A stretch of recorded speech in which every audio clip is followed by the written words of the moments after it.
Okay, let's jump right into it. When we picture the ultimate American dream, a lot of us imagine owning a massive piece of land, right? We're talking a sprawling farm, miles of open fields, total privacy, and just unmatched peace and quiet. But what actually happens when that idyllic isolation turns against you?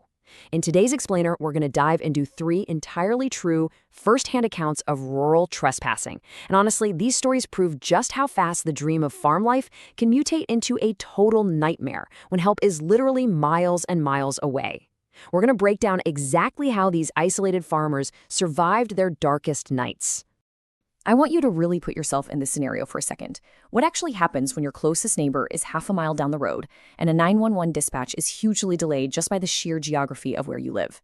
When the sun goes down out in the country, the darkness is absolute. It is pitch black, and your vulnerability? Also absolute. So we're going to analyze three distinct cases where that rural dark concealed some highly disturbing intruders, and we'll look at exactly how the residents reacted when the police were simply too far away to help in that immediate moment. It's kind of a crazy contrast. We've got this dream, peace, privacy, wide open spaces.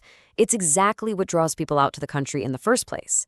But out there in the absolute darkness, that reality can flip into a nightmare so fast. Suddenly, you're dealing with no immediate police response, complete darkness, and totally unseen human predators. Out in the country, you are entirely on your own as the first line of defense. I want you to keep that stark contrast in the back of your mind as we dive into our very first case study. All right, part one. We're calling this the Late Night Imposters out in Buckingham, Iowa. So picture this. It's August 2018. A married couple is winding down after hosting their neighbor, George. Now, they've lived the farm life their entire lives, totally surrounded by cornfields, nearest neighbors half a mile away.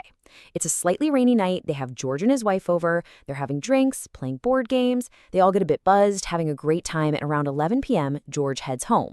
But then at 11:30 p.m., there is a knock at the front door. Now, out in the country, late at night, that literally never happens. It's an instant red flag. The husband mutes the TV. Through the door, they hear this muffled voice say, "We need help." The husband yells out, asking who it is, and the voice goes, "My wife and I were lost." But here's where it gets really weird. When the husband asks the wife to say something, dead silence. The guy claims she isn't next to him. So the husband, thinking maybe their drunk neighbor George is just playing a weird prank, says, "George, is that you?" And suddenly, the voice totally changes, gets super deep, and just says, "Yeah." At this point, the husband is incredibly suspicious, so he decides to test this so-called George. He yells through the door, "Prove it. What's your wife's name?" And the voice on the other side, which now sounds absolutely nothing like George, replies with this chilling answer. That's a trick question. The husband's smile just vanishes. He immediately pulls out his phone and calls the real George, who actually answers from his own house, which proves that whoever is standing on their porch is a dangerous imposter trying to trick their way inside. Things escalate so fast. His wife Cheryl dials 911, but because they're way out in Buckingham, Iowa, it's going to take the police a very long time to get there. Literally all that stands between them and whoever is outside is a thin wooden door. They start hearing multiple sets of footsteps pacing around their wooden deck. The intruders actually stop at a window with closed blinds and try to pry the thing open.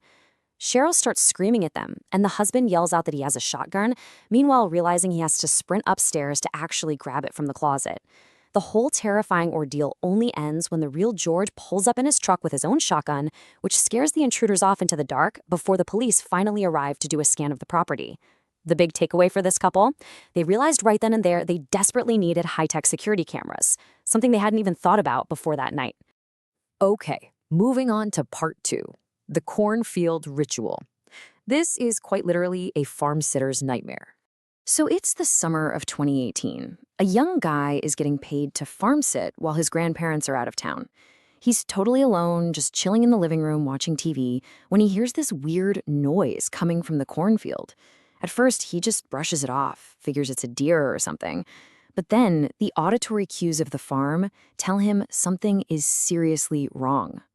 Out of nowhere, every single cow in the barn starts mooing at the exact same time, and he knows that usually maybe one cow will moo, but when the entire herd does it, they are deeply startled. Then comes this completely horrific noise, a very high-pitched cow scream. The guy is practically shaking in his boots at this point. He wants up to his grandpa's bedroom, pulls a hunting rifle from under the bed, loads it up, and heads outside to see what on earth is going on. He makes it to the barn. All the cows are there. Well, almost all of them. He notices one cow was completely missing from its stall where it had been tied up. Then he hears that same awful, high-pitched cow noise again. But this time, it's coming from the pitch-black cornfield just outside the barn, and it's mixed with the sound of people talking. He fires 2 warning rounds straight into the air. Boom, boom. Everything goes dead silent. Then he hears the rustling of footsteps inside the crops. He knows he can't just hide in the house and hope for the best, so, gripping this rifle tight, he actually walks right into the dark rows of corn. So, what exactly was waiting for him in there? As he's walking down this row of corn, he just freezes. Standing a few feet away is a person dressed entirely in black. He aims his gun, screams at the guy to leave, and fires another warning shot into the air. But the figure doesn't even flinch. Instead, the person starts walking toward him, arms kind of held out. And that is when the farmsitter makes a truly horrifying realization. He looks around through the dark stalks of corn and realizes he is completely surrounded by at least 6 or 7 other people, all in dark clothing. And worst of all, every single one of them is wearing a creepy mask. For a second, they all just stand there in dead silence. Then they start chanting this incomprehensible song in some language he doesn't recognize. Terrified that he's about to be dragged into some kind of sick ritual, the farmsitter turns and just bolts through the corn as fast as humanly possible. Out of breath, he spins around and fires 6 rounds directly toward them. And finally, he hears the sound of all these footsteps scattering through the crops. He rushes back toward the farmhouse, but on the way, he makes the most gruesome discovery: a severed cow head sitting right in the middle of a circle of candles. He gets inside, actually throws up from the shock, calls the cops, and then calls his parents. He sat there shaking and crying until the police showed up, and his dad came to pick him up about an hour later. Needless to say, the grandparents got a high-tech security camera system installed immediately after that. Which brings us to part 3, the whistling trespasser. This one takes place during a hot July in Arkansas. We have a 25-year-old named Howard who's watching over the family farm with his 2 sisters, Crystal and Morgan, while their parents are away on a romantic trip. Howard even mentions that out where they live, they have an abundance of privacy, maybe a little too much. Late at night, the family's 2 outside dogs just start going absolutely ballistic, barking aggressively toward the crops. Howard steps outside and hears it, a distinct human whistling coming from deep inside the cornfield. He runs back in, grabs a gun, fires a warning shot, and yells into the dark. Feeling a tiny bit of confidence, he goes back inside. But nope, the dogs go crazy again. Howard steps back out and realizes just how incredibly brazen this intruder really is. The guy is standing a mere 20 feet away from the barking dogs, right at the edge of the cornfield. Now, Howard actually handles this escalating situation pretty systematically. Step 1, the weird whistling is heard. Step 2, he fires a warning shot. Step 3, the stalker completely ignores the warning and approaches within 20 feet of the dogs. Now, Howard's initial instinct was to run straight into the dark cornfield to chase the guy down, but his sisters wisely talked him out of it, reminding him that running into a dark field after a stranger is a terrifying and terrible idea. So, on to step 4. Howard unclips the dogs from their chains and brings them inside to secure the property. They call their dad, who basically tells Howard, "You have to protect your sisters," so they retreat to their bedrooms, locking up and just hoping the whole ordeal is finally over. But of course, it wasn't over. Later that night, Howard is lying in bed watching a movie with his window cracked open. Suddenly, he hears it again, that same whistling. He peers out the window and sees the stalker slowly walking through the grass. And then comes this incredibly creepy taunt. Howard says the guy stopped walking, turned to look directly at his window, and just kept whistling. It was this calculated, straight out of a horror movie act just to mess with them. Howard isn't having it. He grabs his gun, aims it right out the window, and fires into the grass just a few feet away from where the intruder is standing.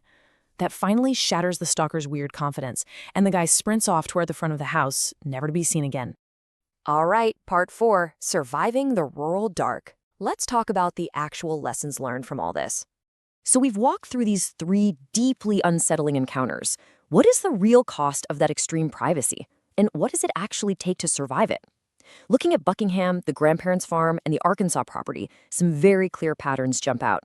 Number 1, extreme 911 response delays.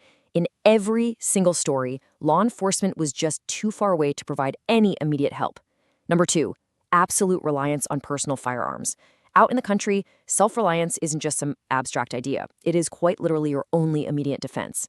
Number 3, the absolute necessity of high-tech security cameras.